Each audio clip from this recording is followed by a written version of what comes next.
you doing today, sir? I'm doing well. How are you? I'm doing excellent. It is very I nice. like all of your figurines behind you. They're pretty cool.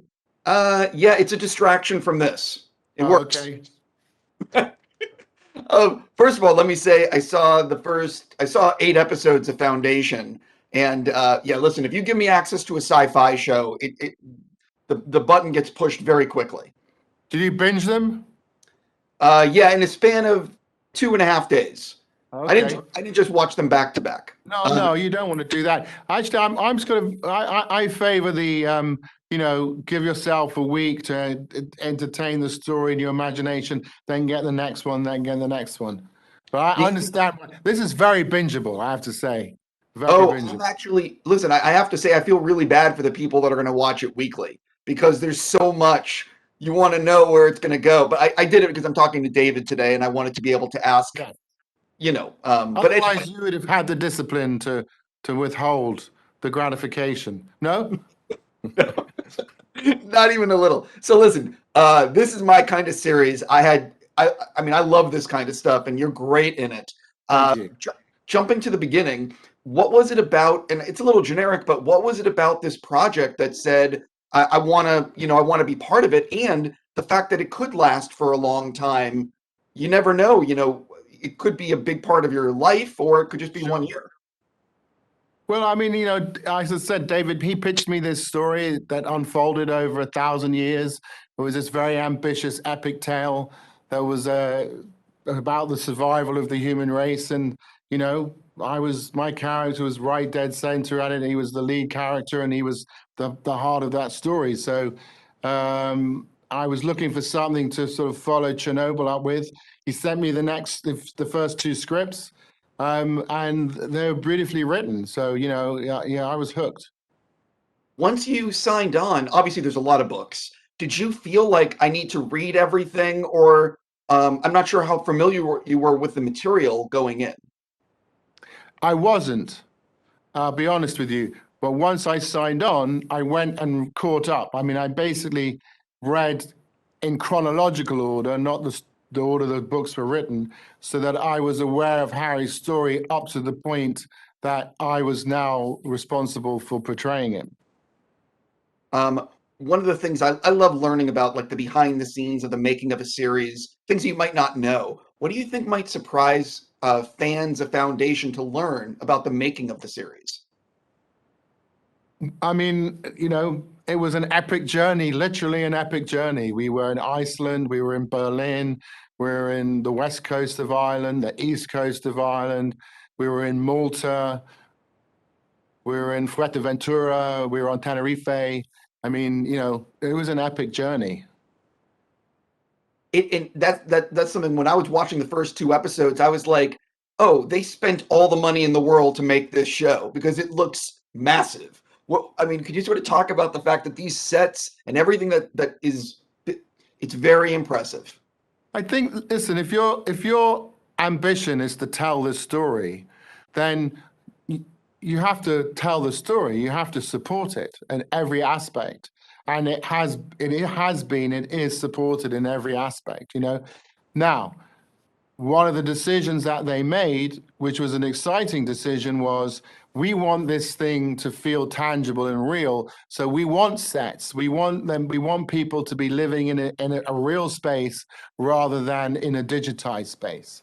And so as much as possible, you had that practical aspect that you can tell as you're looking at it, and you see the way that the people are interacting with that space. And that was great for us, And again, one of the things that they did was on the spaceships is they came up with this really unique way of what you're looking at outside of the spaceport windows was, it wasn't blue screen. They came up with a different way of doing it. So it felt real. I love that on the series, the superpower is math. I love it. It's not some mutant ability, it's math.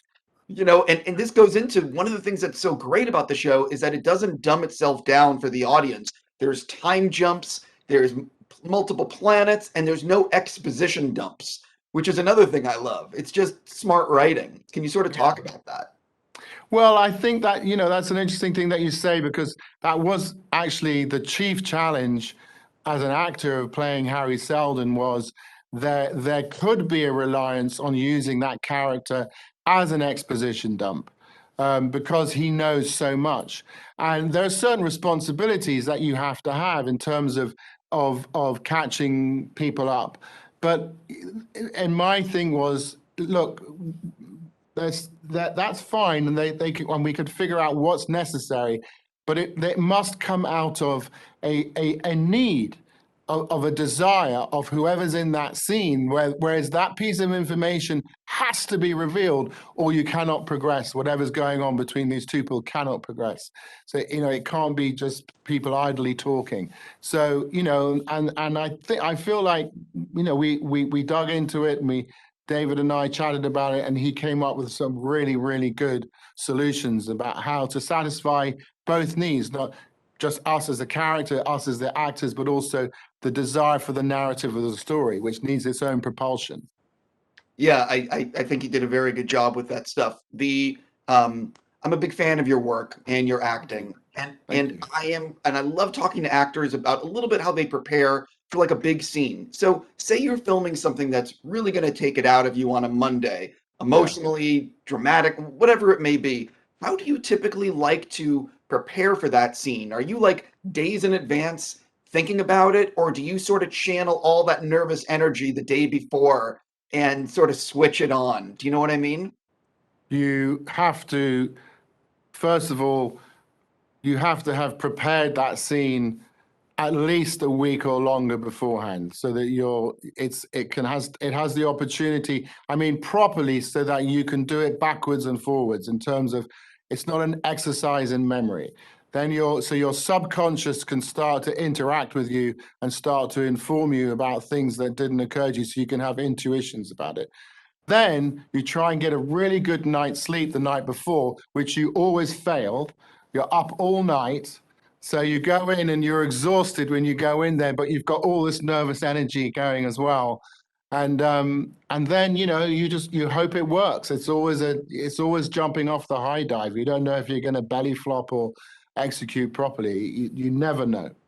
And then hopefully it goes well enough that you won't be too embarrassed when it's broadcast, and you get a really good night's sleep that night. It's so I can't imagine. I don't know how you guys do it. Who are because ultimately you are like all this work. Let's use foundation. All this work has been done for years in advance, all to that moment on set where you're delivering these lines, and the whole focus of everything is on your face. And it's not just the words, though. That's the thing. It's not just lines. You know what I mean? If an actor's job was just remembering lines, it would be easy. Um, what you're saying is 10% of what you're actually doing, But as you're saying something, as you're answering someone's question, as you're dealing with someone in the scene, there's got to be 10 different ways you could have responded to it, but you've chosen this one for some reason. You have to understand what the other nine were, you know? So it's not just lines. And that's what you're trying to get to, that point at which you understand the sort of subterranean aspects of the character. And then you can, Before we as viewers and as audience members, we can intuit very quickly whether someone means what they say, whether they're thinking something else, whether they're hinting towards something. There's a whole ton of nuance that you can bring to it at that point. before I run out of time with you, I'm very curious and excited for Morbius, which is something you're a part of. What can you tease people about the project and who you play? I'm not playing Doc Octopus like that. That whole internet thing blew up about that. I've no idea where that came from. It's got nothing to do with me. I didn't hear that, and that doesn't make any sense for you to be playing that character, but that's a whole different thing. Listen, congrats on Foundation. Thank you so much for your time.